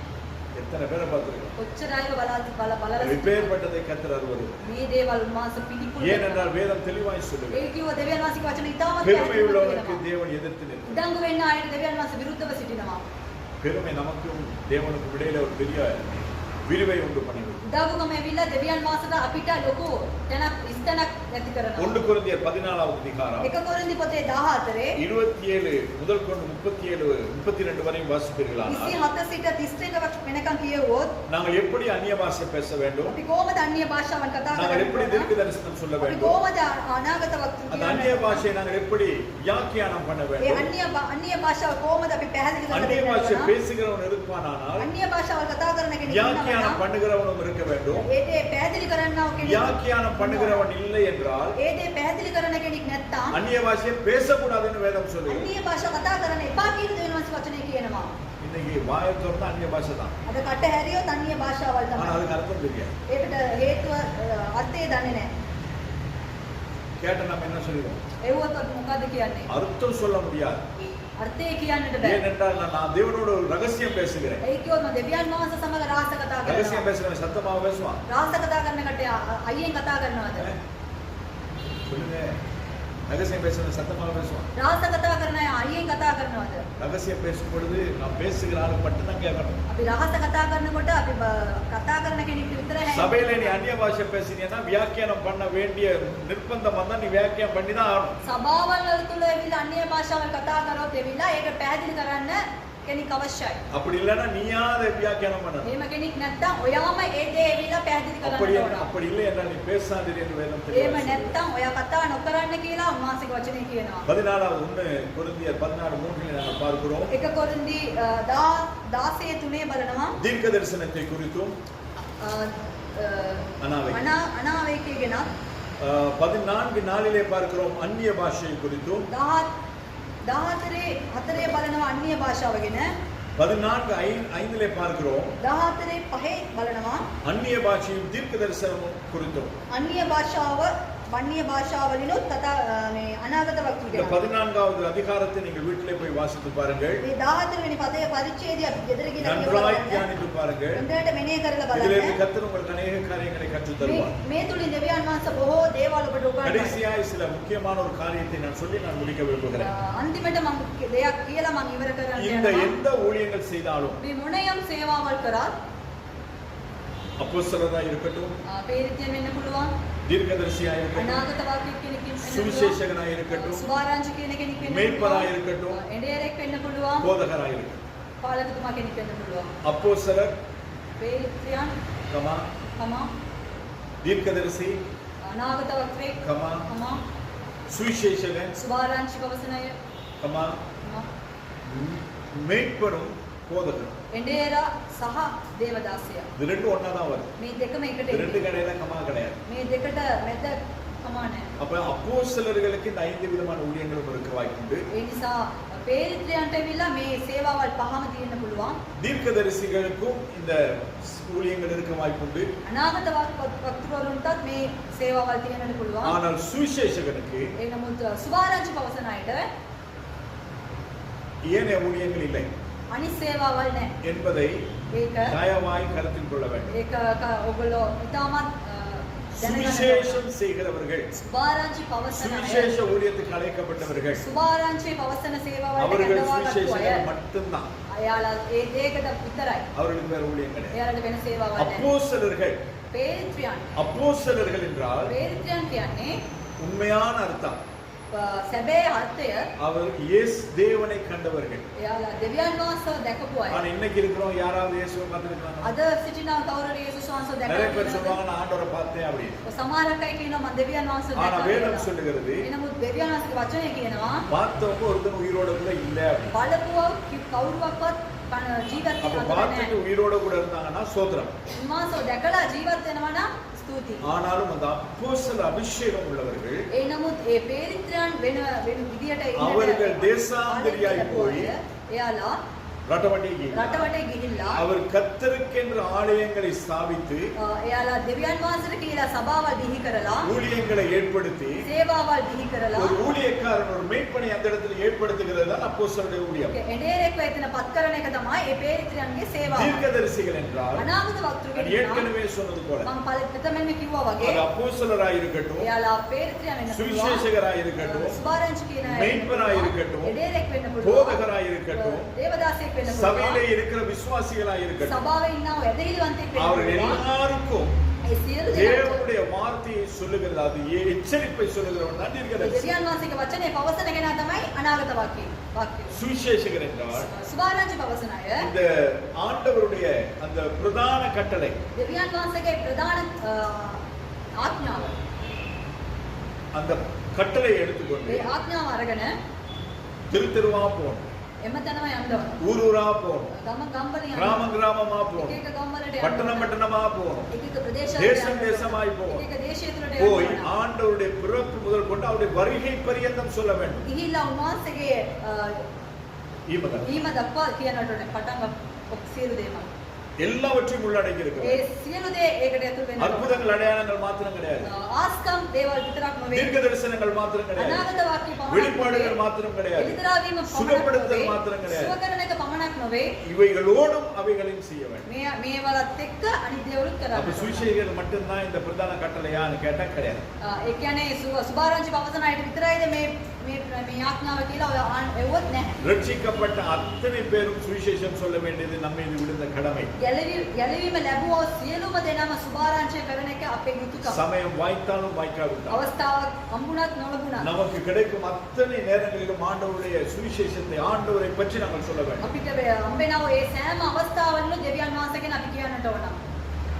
அப்படி சுவிசேஷம் சொல்லி එහෙම සුභාරංචි කියලා அப்படி சபை ஸ்தாபித்து එහෙම සභාව බිහි அப்படி කරලා தீர்க்க தரிசனம் சொல்லி එහෙම අනාගත වාක්‍ය කියලා ரட்சிப்படைந்து வருகிறவர்களை ஏற்றுக்கொள்கிற இடம் தான் சபை. ඒ ගැලවීම ලබලා එන්නා වූ අයව පිළිගන්න එක තමයි සභාව. அந்த சபையிலே அந்த ஆத்துமாக்களை வைத்து நடத்த வேண்டியதும் ඒ සභාවල් වල තුල ඒ ආත්මය තියලා මඟ පෙන්වන එක. தேவனுடைய வார்த்தைக்கு ஏற்று அவர்களுக்கு போதிக்க දෙවියන් வேண்டியதும் වහන්සේගේ වචනේ අනුවෙන් එයාලට උගන්වන එක. பரலோகத்துக்கு நேராய் நடத்த வேண்டிய வேலையும் மெய்ப்பருடைய போதவருடைய வேலை. ස්වර්ග රාජ්‍ය වෙනුවෙන් ඒගොල්ලෝ ගමන් කරන්නට ඒ සැලසුම් කරන එක තමයි அதை දේවදාසයාගේ වැඩ. செய்யாத சபைகளே கிடையாது. ඒක කරන්නේ නැති සභාවල් නෙවෙයි. இயேசு கிறிஸ்துவின் இரத்தத்தினால் மீட்கப்பட்ட வாங்கப்பட்டதுதான் சபை. යේසුස් ක්‍රිස්තුස් වහන්සේගේ දේ වලින් උදවාගත්ත දේ තමයි සභාව. அப்ப இந்த சபையை அவருடைய வருகைக்கு ஆயத்தப்படுத்தாத சபைகள் அது தேவனுடைய சபையாக இருக்க முடியாது. එතකොට මේ සභාව උන්වහන්සේගේ ඊම දක්වා සූදානම් කරන්නේ නැති සභාවල් නෙවෙයි. அது இது அந்த ப்ரோக்ராம் இந்த program family camp youth camp அது எல்லாம் நடத்துங்க தப்பே கிடையாது. ඕනම කැම්ප් එකක් පවත්වන්න ඒක වැරද්දක් ஆனா නෙවෙයි. எல்லா கேம்புடைய மத்தியஸ்தம் எதுவா இருக்க வேண்டும்? එම කැම්ප් එකෙන්ම මධ්‍යස්ථානයේ කුමක්ද? ஆண்டவர் வருகிறார் ஆயத்தமா. උන්වහන්සේ එනවා සූදානම් වෙන්න. அவருடைய வருகைக்கு ஆயத்தமாகாத எதுவுமே அவருடையது அல்ல. උන්වහන්සේගේ ඊමට සූදානම් වෙන්නේ නැති කිසි දෙයක් උන්වහන්සේගේ அது නෙවෙයි. யாராய் இருக்கட்டும் எவராய் இருக்கட்டும் எதுவாய் இருக்கட்டும். ඒක කවුරු වෙන්න පුළුවන් මොනවා වෙන්න පුළුවන් මොන දේ වුණා. அதனாலதான் மத்தேயு 28வது அதிகாரம் 18 தொடங்கி 20வது வசனம் வரையிலும் ඒ නිසා තමයි මතේ පොතේ 28 18 19 ஆண்டவர் දක්වා பிரதான கட்டளையை கொடுத்து சொன்னார். උන්වහන්සේ ප්‍රධාන ආඥාව දීලා කිව්වේ புறப்பட்டு போங்கள், සූදානම් වෙලා යන්න சகல ஜாதிகளின் சீஷராக்குங்கள், සියලු ජාතීන්ද ශිෂ්‍ය ගෝලයක්ව කරන්න எல்லாருக்கும் ஞானஸ்தானம் கொடுங்கள், සියලු දෙනාට බෞද්ධිස්ම දෙන්න நான் உங்களுக்கு போதித்ததை கட்டளை கொடுத்ததை அவர்களுக்கு கற்பியுங்கள், මම මා විසින් උඹලාට අනකල සියල්ල පවත්වන්නට ඔවුන්ට அதை அவர்கள் උගන්වනවා. கைக்கொள்ளும்படியாய் செய்யுங்கள், ඒ දේවල් ඔවුන් පිළිපදින විදියට ඔබ அதை அவர்கள் கைக்கொள்ளும்படியாய் உபதேசம் பண்ணுங்கள்.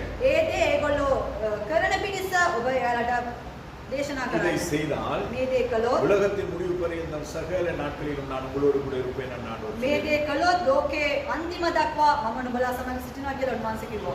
ஆண்டவருடைய பிரதான கட்டளை அல்ல. උන්වහන්සේගේ ප්‍රධාන ඥාඥාව මේකයි. அப்போ ஒவ்வொருவரும் ඒ නිසා සියලු දෙනාම அவருடைய பிரதான கட்டளையை நிறைவேற்ற வேண்டிய கட்டாயத்திலே நாங்கள் இருக்கிறோம். උන්වහන්සේගේ ප්‍රධාන ඥාඥාව අන ඉෂ්ට කරන පිණිස තත්ත්වයේ සිටින්නේ. எனவே இந்த இடத்தில் இருக்கிற ஒவ்வொருவரும் ඒ නිසා මෙතන සිටිනා ஏதோ සියලු ஒரு දෙනා விதத்தில் ஊழியம் செய்கிறேன். මොනවාරි අන්තයකින් සේවය ஊழியம் කරනවා. செய்கிறவர்கள் தெரிந்து கொள்ள வேண்டிய சில காரியம். සේවය කරන අය දැනගන්නට ඕන සමහර කරුණු. ஊழியம் கர்த்தருடையது.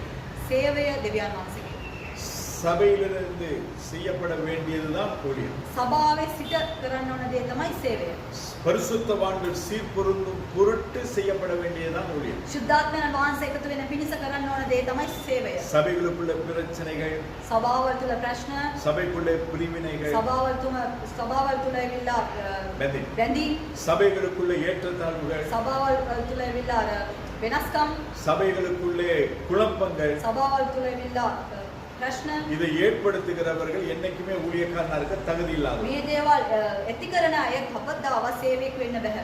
ஆண்டவர் என்னை அப்படி வைப்பேன் இப்படி வைப்பேன் சொல்லியிருந்தா நீ அதற்கேற்ற விதமாய் இருக்கிறேன். දෙවියන් වහන්සේ ඔයව එහෙම තියයි මෙහෙම තියයි කියලා කිව්වොත් ඔයා ඒ අනුවට ජීවත් இந்த වෙනවා. அடிப்படையே இல்லாதவர்கள் எப்படி கர்த்தருக்கு ஊழியம் செய்யும்? ඒ කියන්නේ සාමාන්‍ය දැනුවත් නැත්තම් කොහොමද දෙවියන් වහන්සේ සේවය කරන්නේ? பிரிந்து சென்று செய்கிறதல்ல ஊழியம். මෙතනින් ගිහිල්ලා කරන එක නොවේ සේවය. தேமாய் பிரபஞ்சத்தின் மீது ஆசை வைத்து அவன் அப்போஸ்தலரை விட்டு பிரிந்து போனான். තේම දෙවියන් මේ ලෝකේ ආසාවල් නිසා වෙන් වෙලා ගියා. அப்ப உலகத்தின் ஆசை வந்துச்சுன்னு சொன்னா சபையில் ஊழியம் செய்ய முடியாது. ලෝකේ ආසාවල් ඇති වුණොත් එම සභාවල් වලින් සේවය කරන්න பேர், බෑ. புகழ், பட்டம், பதவி, நான் நம்ம என்பதான அந்த ஸ்தானங்கள் வந்தா நம்ம ஊழியம் பண்ண முடியாது. මෙවැනි නම මම කියන ඒ ඇඟිමාව සේවය කරන්නට බෑ. பிரித்து கொண்டு போய் செய்கிறது ஊழியம் கிடையாது. මෙතනින් වෙන් වෙලා ගිහිල්ලා කරන්න දේ සේවය නෙවෙයි. புரியுதா உங்களுக்கு? පැහැදිලිද ඔයාලට? நான் பிரிஞ்சு போயும் செய்ய முடியாது. වෙන් වෙලා ගිහිල්ලත් කරන්න බෑ. இங்க இருந்து பிரிச்சிட்டு போயும் செய்ய முடியாது. මෙතන ඉඳලා අරගෙන ගිහිල්ලත් වෙන් වෙලා අරන් அதாவது ගිහිල්ලත් நான் ஒரு කරන්න ஊழியம் බෑ. செய்யணும்னா මම සේවාවක් இங்க இருந்து 10 பேரை கூட்டிட்டு போயிட்டு ஊழியம் ஆரம்பிக்க முடியாது. එතන 10 දෙනෙක් එක්ක කරගෙන ගිහින සේවය පටන් ගන්නට நான் ஒரு ஊழியம் செய்யணும்னா මම සේවය කරන්න உனக்கு ඕන. எனக்கு இனிமே சம்மந்தமே கிடையாது ඔයාටත් මටත් සම්බන්ධතාවයක් அப்படி නැහැ. சொல்லி போயிட்டு ஊழியம் செய்ய එහෙම முடியாது. කියලා ගිහිල්ලා සේවය කරන්නත් බෑ. பிசாசின் ராஜ்யமே ஒன்றா இருக்கும் பொழுது යක්ෂයාගේ රාජ්‍යම එකතු වෙලා සිටින විට தேவனுடைய ராஜ்யம் எப்படி பிரிந்திருக்க முடியும்? දෙවියන් වහන්සේගේ රාජ්‍යය කොහොමද වෙන් වෙලා සිටින්නේ? அப்ப நாங்க பிரிந்து செய்கிறோம்னா ඒ නිසා අපි වෙන් වෙලා කරනවා නම් தேவனுடைய ராஜ்யத்துக்கும் எனக்கும் சம்பந்தம் இல்லை என்பதுதான் அர்த்தம். දෙවියන් වහන්සේගේ රාජ්‍යයටත් මට සම්බන්ධතාවයක් නැහැ කියන තමයි අර්ථය. ஏன்னா இருளுக்கும் முடிக்கும் சம்பந்தம் கிடையாது. ඒ කිව්වොත් ආලෝකයටත් අන්ධකාරයටත් සම්බන්ධතාවයක් නැහැ. தேவனுக்கும் உலகத்துக்கும் சம்பந்தம் கிடையாது. දෙවියන් වහන්සේටත් ලෝකයටත් සම්බන්ධතාවයක් නැහැ. தேவனுக்கும் பிசாசுக்கும் சம்பந்தம் கிடையாது. දෙවියන් වහන්සේටත් යක්ෂයාටත් සම්බන්ධතාවයක් නැහැ. அப்ப கண்டிப்பா பிரிஞ்சுதான் ஆகணும். ඒ නිසා අනිවාර්යෙන් වෙන් වෙලා යනවා. ஏன் என்று சொன்ன வார்த்தை நம்மை தாக்கும் பொழுது, ඒ නිසා වචනය අපිව සාධන කොට வார்த்தை நம்மை புடமிடும் பொழுது, වචනය අපිව සාධන කොට வார்த்தை நம்மை உருவாக்கும் பொழுது, වචනය අපිව අරිගස්සන කොට அந்த வார்த்தைக்கு கீழ்ப்படிய முடியாதவர்கள் பிரிந்து போவார்கள். ඒ වචනයට කීකරු වෙන්නේ නැති බැරි අය වෙන් වෙලා அப்ப යනවා. இதுல இருந்து தெரிந்து கொள்ள வேண்டிய ஒரே ஒரு ඒ காரியம், නිසා මේකෙන් අපි දැනගන්න ඕන இவர்கள் வார்த்தைக்கு விரோதமாய் கிரியை செய்கிற வேலை செய்கிறவர்கள் என்பதை நாங்கள் இனம் கண்டு கொள்ள வேண்டும். වචනයට විරුද්ධව වැඩ කරන කට්ටිය කියන එක දැනගන්නට ඕන. பிரியமானவர்களாய் இருந்து ஊழியம் செய்ய முடியாது. ප්‍රියවන්ත වෙනි විදියට ඉඳලා සේවය කරන්න බෑ. பிரியமானவர்களுக்காகவும் ஊழியம் செய்ய முடியாது. ප්‍රේමවන්ත විදියටත් සේවය කරන්න බෑ. இது புரிஞ்சுதா உங்களுக்கு? මේක පැහැදිලි වුණාද? மனுஷனை பிரியப்படுத்தி ஊழியம் செய்ய முடியாது. මනුෂ්‍යයන්ව සතුටු කරලා සේවය කරන්න බෑ. மனுஷனுக்கு பிரியமான விதத்திலும் ஊழியம் செய்ய முடியாது. මනුෂ්‍යයන්ට ඕන විදියට සේවය කරන්නත් බෑ. ஏனென்றால் ஊழியம் கர்த்தருடைய. ඒ කිව්ව සේවය දෙවියන් වහන්සේගේ. அவர் எதை சொல்லுகிறாரோ அதை நான் செய்வேன். උන්වහන්සේ කුමද දේද පවසන්නේ ඒ දේ තමයි කරන්න ඕන. நான் கேள்விப்பட்ட ஒரு காரியம், நான் முழுசா கேள்விப்படல. මට ඇසුවා යම් කාර්යයක් ඒ සම්පූර්ණයෙන්ම මම දන්නේ නැහැ. அப்படி சும்மா காதுக்கு அப்படி காத்தோட வந்துச்சு. නිකන් කනට එම හුලඟක් එක්ක ආවා. நம்முடைய சகோதரர் இருக்கிறார். අපේ සහෝදරයෝ ඉන්නවා. அவர் ஒரு திருச்சபையில போயிட்டு பிரசங்கம் பண்ணியிருக்கிறார். යම් සභාව තුළ ගිහිලා දේශනා කළා දෙනවා. ஊழியக்காரன் உழுந்து கும்பிடக்கூடாது, දේශකයෝ ඇවිල්ලා වැඳ වැටිලා தேவனை மட்டும்தான் கும்பிடணும் அப்படின்னு. දෙවියන් වහන්සේට පමණයි නමස්කාර அன்னைக்கு කරන්නේ. பிறகு அந்த சபைக்கு கூப்பிடுறதே கிடையாது. ඊට පස්සේ සභාවට කතා කරේ නැහැ. கர்த்தருக்கு ஸ்தோத்திரம். දෙවියන් වහන්සේට ස්තුතියි. ஏன் சொன்னா அதுதான் சத்தியம், ඒක තමයි සත්‍ය. அதுதான் உண்மை. ඒක තමයි ඇත්ත. கூப்பிட மாட்டானே அப்படின்னு சொல்லிட்டு நாம சபையை சந்தோஷப்படுத்த முடியாது. කතා කරන්නේ නැහැ කියලා අපිට සභාව සතුටු කරන්න බෑ. சத்தியத்திற்கு நாங்கள் தூணும் ஆதாரவுமா இருக்கிறோம். සත්‍යතාවයට ඇවිල්ලා අපි ඒක ස්ථිරව සිට ගන්නට ඕන. மனுஷரை சந்தோஷப்படுத்துகிற ஊழியம் அல்ல, මනුෂ්‍යයන්ව සතුටු කරන සේවය නොවේ. மனுஷரை சரிப்படுத்தி தேவனை சந்தோஷப்படுத்துகிறது தான் ஊழியம். මනුෂ්‍යයන්ව හරිගස්සලා දෙවියන් වහන්සේව සතුටු කරන එක තමයි සේවය. சுவிசேஷம் அனைவர் மீதும் விழுந்த கடமை. සුභාරංචිය එමෝටම යදුනා උදේ. ஆனால் ඒ නමුත් ஊழியம் සේවය அது தேவனுடைய அழைப்பு, ඒ දෙවියන් වහන්සේගේ කැඳවීම. அது ඒක தேவனுடைய தெரிவு. දෙවියන් වහන්සේගේ තෝරා ගැනීම. புரிஞ்சுதா? තේරුණාද? சுவிசேஷம் எல்லார் மீதும் விழுந்த கடமை. සුභාරංචිය ඇවිල්ලා එමෝටම තියනා වූ යම් වගකීමක්. ஊழியம் அது அழைப்பு, සේවය කියන්නේ යම් කැඳවීමක්. அது தேவனுடைய தெரிவு. ඒක දෙවියන් වහන්සේගේ තෝරා ගැනීමක්.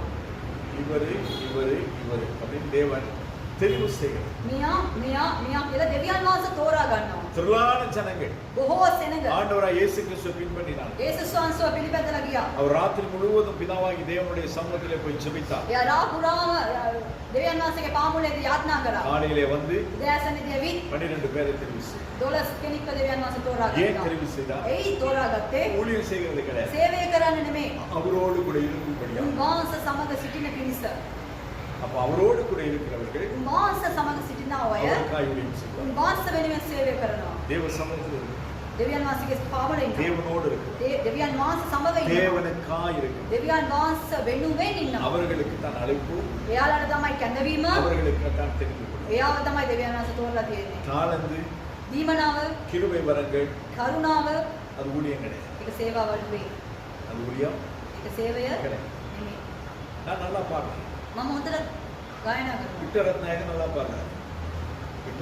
වික්‍රරත්නාය හොඳට ගායනා කරනවා. எஸ்பி பாலசுப்ரமணியன் நல்லா பாடுறாரு. එස්.පී. பாலசுப்‍රமணியம் හොඳට ගායනා කරනවා. வேற யாரு? லதா மங்கேஷ்கர் நல்லா பாடுறாரு. ලතා මංගেশකර හොඳට පාඩම්. எல்விஸ் பிரஸ்லி நல்லா பாடுறாரு. එල්විස් ප්‍රිස්ලි හොඳට ගායනා இவங்க කරනවා. எல்லாத்தையும் உணர்ந்து ஆராதனை நடத்த விடாது. එයාලා සියලු දෙනාම වෙනවා නමස්කාර කරන්න දාන්න පුළුවන්ද? சொல்லுங்க. කියන්න. அது அவர்களுக்கு கொடுத்த தாளம். ඒක එයාලට දුන්නා වූ ඒ දීමනාව. அதே போல நமக்கு இருக்கிற தாளந்துகளை கொண்டு நாம கர்த்தர் ஊழியம் செய்யணும். ඒ නිසා අපිට දීලා තිබෙනා වූ ඒ දීමනාව අරගෙන අපි සේවය ஆனா කරන්න. கர்த்தர் கொடுத்த தாளந்தை ඒ නමුත් දෙවියන් වහන්සේ දුන්නා වූ நம்ம දීමනාව ஊழியத்துக்காய் பயன்படுத்தணும். මම සේවය වෙනුවෙන් පාවිච්චි කරනකොට புரியுதா உங்களுக்கு? තේරුණාද ඔයාලට? கொடுத்த நாள் ஊழியம் செய்ய முடியாது, දුන්න නිසා සේවය කරනව නෙමෙයි. கொடுத்ததால் நான் ஊழியம் செய்வேன். දුන්න නින්දා මම සේවය කරනවා. வித்தியாசம். වෙනස තියෙනවා ඒකට. ஆராதனைக்கு எல்லாத்தையும் உணர்ந்து கொள்ள முடியும். නමස්කාරයට සියලු දෙනා ගෙනලා කියන්න බෑ. அதான் நான் கேட்ட பொழுது அநேகர் சொன்னாங்க ஆயத்தமாக අන්න ඒ නිසා මම ආපු වෙලාව ගොඩාක් කට්ටිය ගියෝ මම සූදානම් වෙන්න. நல்லது හොඳයි. ஏன்னா அதுதான் கர்த்தருக்கு முன்பதாக நிற்க தகுதி உள்ளது ඒක තමයි දෙවියන් වහන්සේගේ ඉදිරියේදී සිට ගන්නට ඉතාමත් கிருபை வரங்கள் කරු දීමනාව. அது தேவன் நமக்கு கொடுக்கிற அவருக்கு நாங்கள் அவருக்கு முன்பதாக நாங்கள் உண்மையா இருந்தது நிமித்தமாக அவர் கொடுக்கிற கிஃப்ட் උන්වහන්සේ ඇවිල්ලා උන්වහන්සේට අපි අවංකව ඉන්න නිසා එයා දෙන්නව යම් ත්‍යාගයක්. ஆனா அந்த கிஃப்ட் நம்மகிட்ட இருக்கிறனால ඒ ත්‍යාග අපිට තියෙන නිසා தேவன் இருக்கிறார் என்ற அர்த்தம் கிடையாது දෙවියන් වහන්සේ ඉන්නවා කියන එක නෙවෙයි.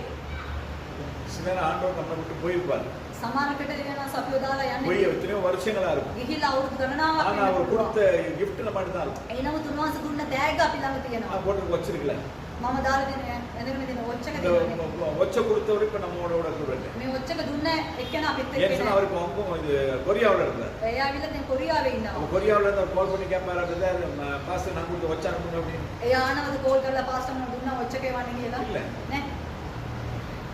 அப்ப இது கொடுத்திருக்கிறாரு එයා දීලා තියෙනවා. அதை நான் பயன்படுத்துகிறேன் ඒක මම පාවිච්චි ஆனா කරනවා. கொடுத்தவர் என்னோட கூட இல்லை. එනු දුන්න එක්කෙනා මාත් அதே එක්ක போலதான். නෑ. ඒ වගේ இந்த තමයි கிருபை வரங்களையும் මේ දීමනාව கர்த்தர் என்னுடைய ஆரம்ப ஊழிய நாட்களிலே இருந்த உண்மையை நம்முடைய ஜெப வாழ்க்கை நம்முடைய தியாக வாழ்க்கையை பார்த்து கர்த்தர் நமக்கு ඒ கொடுக்கிறார் පටන් ගන්නේ අපි ආත්මික ජීවිත තුළ තිබුණා ඒ කැපවීම දෙක நான் බලලා ஜெபம் பண்ணா சுகமாகுது මම යාත්නා කරා සුව වෙනවා. நான் சொன்னா நடக்குது මම කිව්වොත් වෙනවා. நான் கண்ணை மூட்டா எல்லாமே எனக்கு தெரியுது මම ඇස් වසා ගත්තොත් සියල්ල මට පේනවා.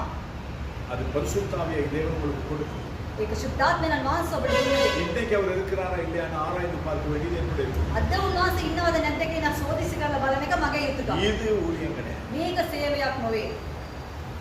ஒரு ஊழியக்காரன் என்று சொன்னார் එයම් සේවකයෙක් කියලා කිව්වොත් அவர் ஊழியம் செய்கிறவனாயிருக்கும் ඔහු සේවය කරන කෙනෙක් වෙන්න ඕන. அதாவது அவன் வேலைக்காரனாயிருக்கும் ඔහු වැඩකාරයෙක්ව සිටින්නට அவன் ඕන. எஜமானனாயிருக்கும் ඔහු එජමා சுவாமி ස්වාමියෙක් කෙනෙක් විදියට ඉන්න හොඳ இப்ப නැහැ. ஊழியக்காரன் என்றால் සේවාවල් කරන අය ஊழியம் என்றால் සේවය කියන්නේ கர்த்தருக்கு செய்கிறது උන්වහන්සේට කරන එක, கர்த்தர் கொடுத்த மக்களுக்கு செய்கிறது උන්වහන්සේ දුන්නා සෙනඟට කරන එක, எனக்கு செய்கிறதோ මට කරන එක හෝ எனக்கு செய்ய வேண்டும் என்று எதிர்பார்க்கிறது මට කරන්න ඕනේ කියලා බලාපොරොත්තු වෙන එක හෝ பரிசுத்தவான்கள் சீர்படும் සුද්ධාත්මයන් සුද්ධාත්මයන් சுத்தவரும் සුද්ධවරු නෙවිලා එක්සිට වෙන පිණිස செய்ய வேண்டியது කරන්න ඕන දේ. சபை ஒன்றாய் வைத்துக் கொள்ள வேண்டியது සභාව එකට එක්සිට තියෙන තියාගන්න சபையிலே ඕන. பிரிவினைகள் வராதபடி காத்துக் கொள்ள வேண்டியது සභාවේ වෙන්ගින් එන්නේ නැති වෙන්න බලා சபையை ගන්න ඕන. வர்த்திக்கப்பட வேண்டியது සභාව වර්ධනය කරගන්න அநேகரை உள்ளே அழைத்து வர வேண்டியது බොහෝ අය එක් කරගෙන එන්න ඕන. அழைத்து வந்தவர்கள் உபதேசம் பண்ண வேண்டியது එක්කන් එවිල්ලා එයාලට දෙවියන් உபதேசித்து கர்த்தருடைய வருகைக்கு அவர்களை தகுதிப்படுத்த வேண்டியது தான் நம்முடைய வேலையாய் එයාලව එක්කන් එවිල්ලා ඒගොල්ලෝ උන්වහන්සේගේ ඊමේට සූදානම් කරන එක තමයි අපේ වැඩ. இது ஊழியத்தில் ஒரு பகுதி மட்டும் මේක සේවාවල් වලින් යම් කොටසක් විතරයි. உங்களுக்கு அநேகம் இதை குறித்து உங்களுக்கு நல்ல ஒரு தெளிவு வந்திருக்கும் என்று நான் நம்புகிறேன். මම හිතනවා බොහෝ පැහැදිලි වීමක් ඔබට මේක නැවිත් எப்படி ஊழியம் செய்யக்கூடாது என்றும் வேதத்தில் இருக்கிறது කොහොමද සේවය කරන්නේ හොඳ නැත්තේ කියන එකක් තියෙනවා. வருகிறதான நாட்களிலே ඉන්නව දවස්වල கர்த்தருக்கு சித்தமானால் ස්වාමීන් වහන්සේට කැමති නම් இன்னும் அநேக காரியங்களை நாங்கள் கற்றுக்கொள்வோம் අපි බොහෝ දේවල් අපි ඉගෙන ගන්නවා. நாங்கள் ஜெபிக்கிறோம் අපි ආත්මා කරනවා. நல்ல ஆண்டவரே இந்த நாளுக்கு நான் சோதனை ස්වාමිනිය දවස නිසා ස්තුතියි. வந்து அமர்ந்து கேட்டவுடைய பிள்ளைகளுக்கு நன்றி சொல்லுங்கள் ඇවිල්ලා වාඩි වෙලා ඇස්වාව දරුවන්ට ස්තුතියි. காலை முதல் இந்த நேரம் வரையிலும் ஆண்டவருடைய பிள்ளைகள் உங்களுடைய ராஜ்யத்திற்காய் பட்ட பிரயாசங்களுக்காக சோதனை ස්වාමිනී උදෑසන සිට මේ මොහොත දක්වා ඔබ වහන්සේගේ රාජ්‍ය වෙනුවෙන් වීර්ය වුණා ස්වාමිනී. இதற்கேற்ற பலனை கற்றுக் கொடுப்பீர்கள் ඒකට අනුව ඔබ වහන්සේ සපයන්න ස්වාමිනී. இன்னும் செய்ய வேண்டிய வேலைகள் அநேகம் உண்டு. තාමත් බොහෝ දේවල් කරන්නට ඕන. எல்லாம் செய்ய தேவையான கிருபைகளை கற்றுக் ඒ සියල්ල කරන්නට දෙවියන් වහන්සේගේ කරුණාව දෙන්න. சுதந்திரமாய் வீடு சென்று சேர මේ වෙලාවේදී ගෙවල් වලට යන්න. ஆண்டவரே நேரங்களிலே கேட்கிற ஒவ்வொருவரையும் கருத்து ஒப்புக்கொடு ඔන්ලයින් එකේ අන්නව සෑම දෙනාම அவர்களையும் போதித்து அவர்களையும் கர்த்தருடைய ஊழியத்தை பயன்படுத்துவீர்கள் එයාලවත් ඔබගේ සේවය තුලින් එයාලවත් පාවිච්චි කරන ස්වාමිනී. ஆண்டவரே நம் சகோதரிக்காய் மகளுக்காய் சோதனை ස්වාමිනී මේ සහෝදරයටත් ස්තුතියි. அவரை ஆசீர்வதி ඒවා ආශිර්වාද කරන්න. ஆண்டவரை இன்னும் ஊழியத்தில் பயன்படுத்தும் තවත් සේවාවල් තුලින් පාවිච්චි என்னை කරන්න. கேட்கக்கூடிய பிள்ளைகள் ஒவ்வொருவரையும் கர்த்தர் பயன்படுத்தும் ඔබ වහන්සේගේ දරුවන් සියලු දෙනාම පාවිච්චි மாத்திரம் කරන්න. பயன்படுத்தும் ඔබ වහන්සේ පමණක් මහිමට පත් වෙන යේසුස් පිණිස. මූලමයි. ජේසුස් ක්‍රිස්තුස් වහන්සේගේම නාමයෙන්. ஆமென். ආමේන්. ஷாலோம்